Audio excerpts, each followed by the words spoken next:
Halo, selamat sore Bu Olive dan rekan-rekan semuanya. Jadi di sini kami dari kelompok 4 akan membahas tentang produk inovasi dari kelompok kami.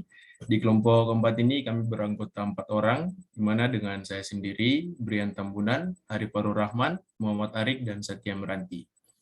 Untuk pembahasan kali ini kami membagi ke dalam 8 poin, yaitu ada deskripsi, history, innovation, marketing, development team management, product use testing, market test, dan simulasi prototype.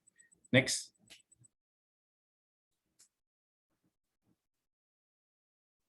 Untuk pembahasan yang pertama, kita membahas tentang deskripsi. Jadi setelah berdiskusi dengan teman-teman, kami ingin membuat sebuah aplikasi di mana aplikasi ini adalah aplikasi finansial yang saat ini masih berfokus tentang saham. Aplikasi ini bernama DuFi, di mana DuFi ini singkatannya adalah edukasi finansial. Jadi dengan menggunakan DuFi ini, user dapat belajar tentang saham, mendapatkan stock pick, dan berbagai tools untuk menganalisa sebuah saham. Next. Ini adalah beberapa histori alasan mengapa kami ingin membuat aplikasi edukasi finansial ini. Jadi setelah saya searching-searching di Google, ternyata banyak juga berita-berita mengenai kekurangannya literasi keuangan di Indonesia ini. Seperti kita bisa lihat di layar yang udah kami tampilkan, di situ tertulis bahwa RI susah maju karena literasi keuangan rendah, dan milenial Indonesia belum sehat kondisi keuangannya, terus dan banyak juga yang tertipu akan investasi bodong dan kerugian-kerugian yang diakibatkan oleh investasi-investasi bodong ini. Dan kerugiannya mencapai miliar-miliaran, bukan jumlah yang sedikit. Mungkin itu adalah beberapa alasan mengapa sih kami ingin membuat sebuah aplikasi yang mengedukasi tentang instrumen-instrumen keuangan. Misalnya sebenarnya kami bukan hanya ingin membuat aplikasi hanya tentang saham saja, kami juga ingin membuat tentang apa itu obligasi, reksadana, personal finance, cryptocurrency, forex, dan lain sebagainya. Tapi pada kesempatan kali ini kami mungkin ingin berfokus dulu pada saham. Next.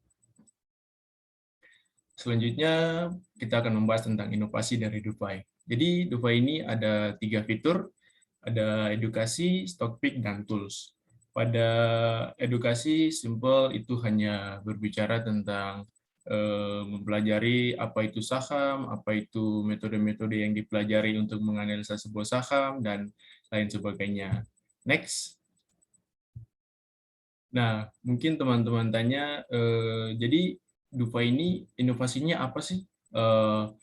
Di sini kami inovasi dari DuFi ini adalah stock pick dan tools. Nah, untuk stock pick sendiri di sini, ini adalah berdasarkan analisa dari tim kami yang kami rekomendasikan pada member-member yang telah join bersama DuFi. Nah, untuk tools itu ada beberapa tools tambahan yang tim kami akan tambahkan di DuFi ini, tapi sebenarnya ini hanya sebuah tools yang sebenarnya biasa aja kayak aplikasi-aplikasi biasa, cuman ada beberapa tambahan yang tim kami tambahkan untuk pelaku pasar dapat menganalisa sebuah saham.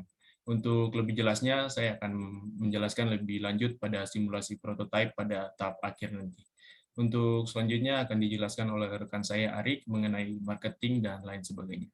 Next. Baik, selanjutnya akan saya lanjutkan. Marketing dari produk kami akan kami pasarkan melalui sosial media seperti Facebook, TikTok, dan Instagram.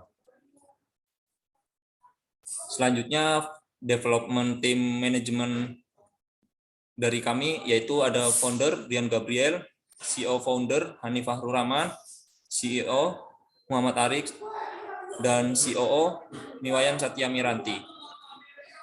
Selanjutnya dari product use testing, di mana target pasar produk kami yaitu umur 14 sampai 70 tahun yang berlokasi di Sleman, Yogyakarta, dan responden 30 orang. Di mana situasi respon kami sebarkan melalui kuesioner via Google Form yang disebarkan dengan memanfaatkan media sosial dan disebarkan di hari Sabtu dan Minggu. Selanjutnya, deskripsi DuFi. DuFi sendiri adalah sebuah aplikasi edukasi finansial yang saat ini masih berfokus pada edukasi tentang saham. Fitur yang user dapatkan dalam DuFi yaitu edukasi, topik, dan tools. Pada fitur edukasi, user dapat mengenal dasar-dasar apa itu saham dan hal yang lebih dalam tentang saham sendiri. Fitur topik kami berikan berdasarkan analisis yang telah tim kami buat. Fitur tools kami menambahkan beberapa tambahan agar user dapat lebih detail ketika menganalisis sebuah saham. Beberapa tools tambahan yaitu kepemilikan, partisipasi, dan korelasi asing di suatu saham. Tools lain yang tersedia juga ada consistent buy dan bid over analysis, di mana consistent buy dapat membantu user menemukan apakah ada broker yang mengakumulasi sebuah saham secara konsisten atau tidak. Dan bid over analysis itu sendiri membantu user ketika sedang melakukan day trade, di mana user dapat melihat demand dan supply pada bid dan over dalam setiap 30 menit. Di atas adalah beberapa tools yang kami sediakan untuk user kami, namun bukan hanya itu saja, melainkan masih banyak lagi fitur yang bisa user kami gunakan ketika menjadi member DuFi. Selanjutnya dari 30 responden, kami mendapatkan responden laki-laki sebanyak 18 orang dan perempuan 12 orang. Di mana di sini rata-rata responden yang mendominasi menjawab pada usia 21 tahun. Selanjutnya akan dipresentasikan oleh teman saya. Baik, saya akan melanjutkan presentasi teman saya. Menurut Anda, apakah penting edukasi finansial? Seluruh responden menjawab ya. Berarti seluruh responden menganggap edukasi finansial adalah sangat penting. Next.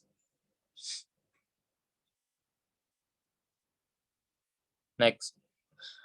Apakah Anda mengenal apa itu saham? 25 responden menjawab ya. Next. Apakah Anda mengerti proses perdagangan saham? 17 responden menjawab ya.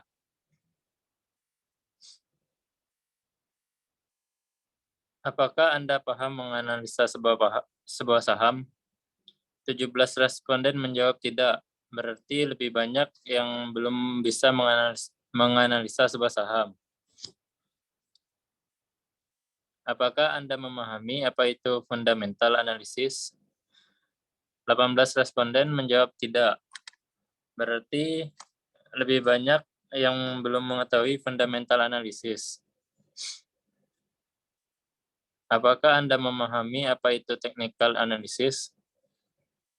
17 responden menjawab tidak. Masih banyak responden yang masih belum tahu technical analysis. Apakah Anda memahami apa itu bandarmologi analisis?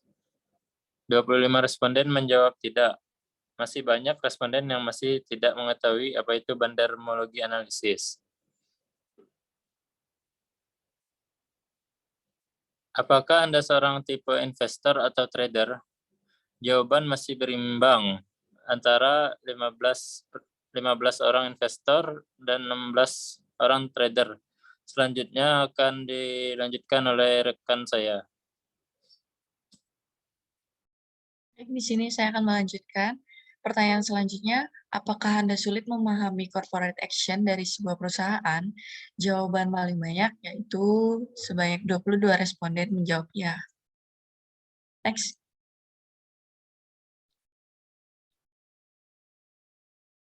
Apakah Anda sulit menemukan tools seperti di deskripsi? Jawaban 22 responden menjawab ya, dan 8 responden menjawab tidak. Next. Lalu, apakah Anda ingin join menjadi member DuFi? Di sini 18 orang tertarik untuk menjadi member DuFi dan 12 responden menjawab tidak. Next. Apakah Anda akan merekomendasikan DuFi pada orang lain? 26 responden menjawab ya, dan 5 responden menjawab tidak. Next. Lalu di sini ada logo DeFi.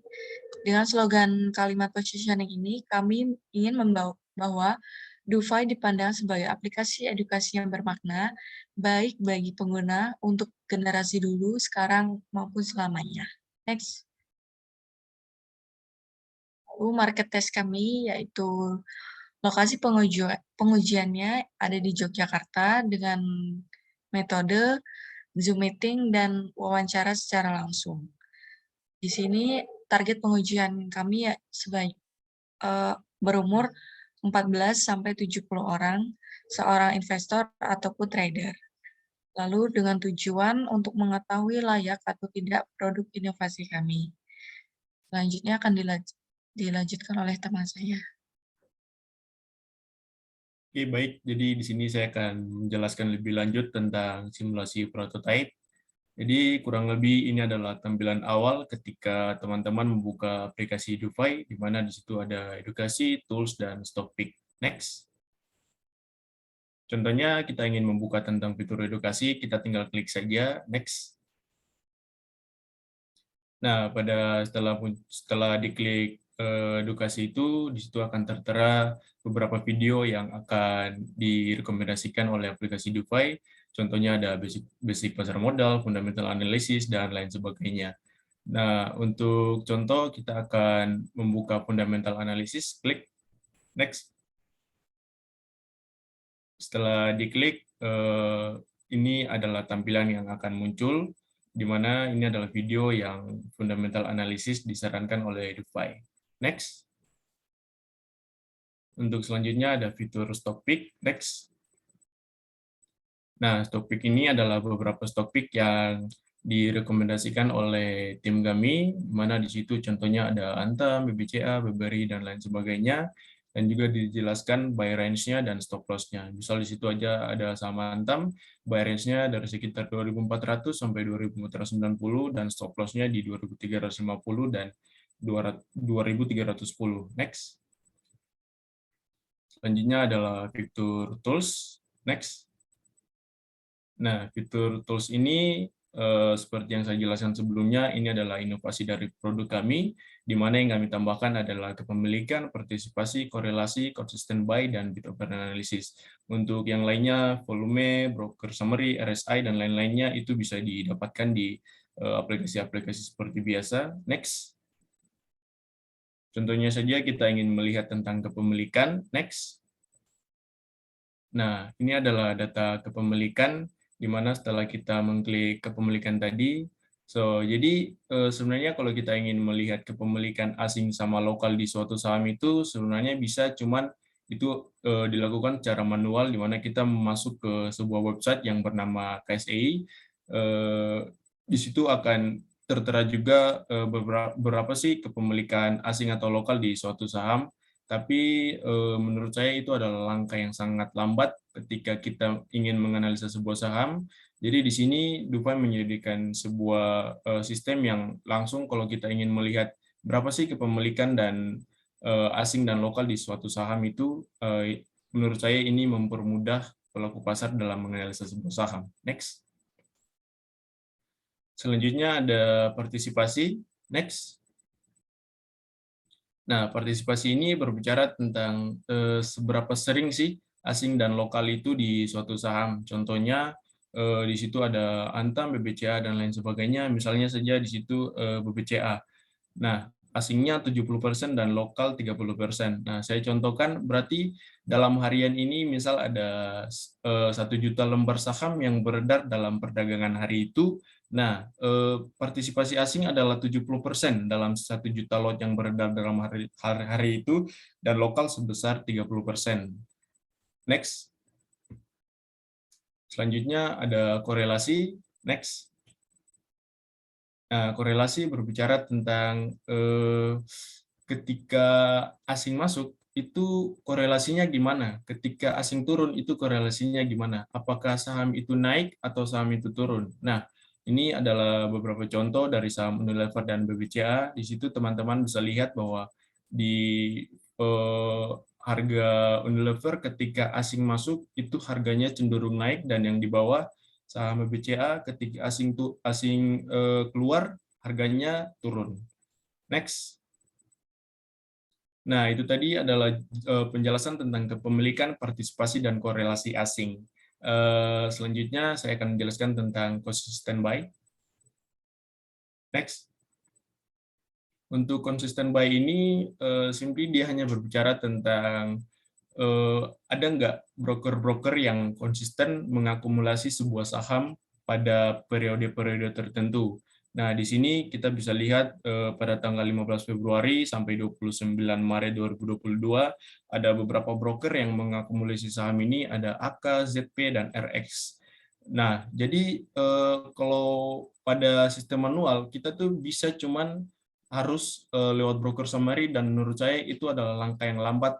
Kita harus melihat saham ini pada tanggal segini, siapa saja yang ada di dalamnya yang membeli dan menjual. Nah, ini kalau menurut saya kalau ada sebuah sistem yang langsung menunjukkan, itu membuat pelaku pasar memudahkan dalam menganalisa sebuah saham ini. Next. Selanjutnya adalah bid offer analysis. Next. Nah, bid offer analysis ini kami sarankan pada beberapa pelaku pasar yang membeli dan menjual saham dalam jam, per menit, dan per detik. Di bid offer analysis ini mempermudah, simply dia hanya memperlihatkan dalam jam-jam tertentu itu power buy dan power sell-nya itu berapa persen sih dari bid dan offer-nya itu. Contohnya di situ pada jam 9, di situ buy-nya 50% dan sell-nya 50%. Nah, itu tandanya seimbang lah. Tapi kita bisa lihat dari pukul 9:05 itu buy-nya 70% dan sell-nya 30%. Nah, ini kan menandakan bahwa orang-orang yang membeli lebih banyak daripada yang menjual. Nah, ini bisa membuat informasi bagi kita bahwa, oh, ini bisa nih kita beli saham ini karena power buy-nya masih cenderung lebih banyak daripada yang ingin jual. Next. Nah, itu adalah produk inovasi dari kelompok kami. Jadi kesimpulannya adalah beberapa kuesioner yang kami sebarkan itu, saya mengambil kesimpulan bahwa banyak orang yang mengenal apa itu saham, tapi tidak mengerti perdagangannya itu gimana, apa metode analisanya itu seperti apa, kapan waktu beli, kapan waktu jual, itu banyak pelaku pasar yang kurang mengerti. Jadi di sini tim kami berharap semoga aplikasi ini dapat membantu teman-teman semuanya dalam menganalisa sebuah saham. Mungkin itu saja presentasi dari kami. Terima kasih buat Bu Olive dan rekan-rekan semuanya. Selamat sore.